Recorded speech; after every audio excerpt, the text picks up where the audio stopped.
Alors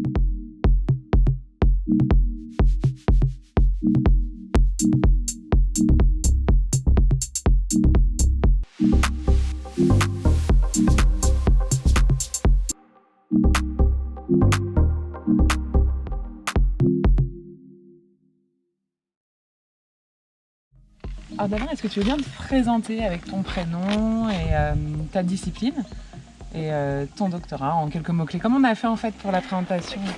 Donc je m'appelle Iman Aïda, j'ai 23 ans et je viens de finir ma première année de thèse à l'université Paris-Saclay.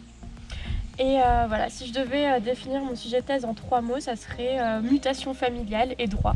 J'ai tapé doctorant Île-de-France en espérant rencontrer de nouvelles personnes et je suis tombée sur la page de parenthèse. Et ça avait l'air sympa, malheureusement je travaillais donc je ne pouvais pas participer aux activités. Et quand j'ai vu la retraite, je me suis dit que je ne pouvais pas rater ça, c'était l'événement de ma vie, l'événement de mon année et de ma carrière. Pourquoi est-ce qu'en première année de thèse, c'est intéressant de venir en retraite de rédaction? C'est intéressant parce qu'on est un peu comme un nouveau-né.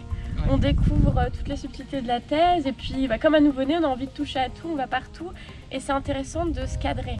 Déjà parce qu'on a les rencontres, donc on rencontre des personnes qui ont plus d'expérience dans le parcours de chercheur, donc qui ont connu aussi les mêmes interrogations, les mêmes expériences. Et puis c'est aussi important pour ne pas s'isoler.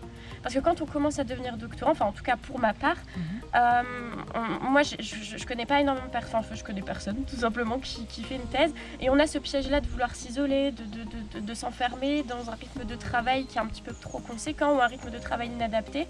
Et le fait de rencontrer d'autres personnes, d'échanger et finalement de sociabiliser avec d'autres gens, ça permet en fait de s'épanouir et de voir en fait son travail de chercheur différemment. Et dans le cas d'une retraite, en fait, ça permet aussi de souffler. Là, c'est que j'étais en train de péter les plombs. T'étais en train de péter les plombs? Mentalement, tu vois.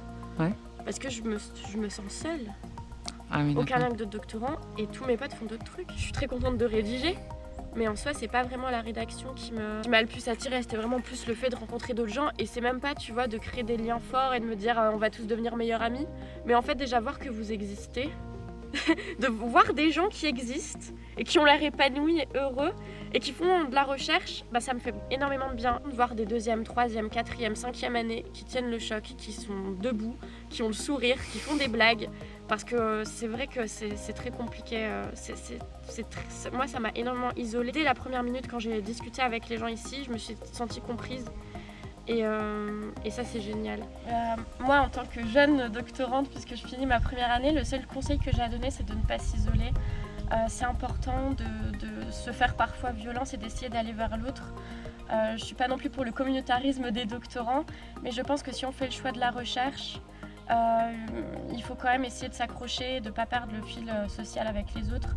Et ce genre d'initiative est très salutaire parce que c'est un bien-être psychologique qui nous aide dans nos recherches. Donc si j'avais un conseil à donner, c'est ne vous isolez pas, participez à ce genre d'initiative, retraite, parenthèse, after work, after rédaction. Essayez vraiment de ne pas vous isoler parce que c'est le piège quand on démarre et un esprit sain dans un corps sain, comme on dit.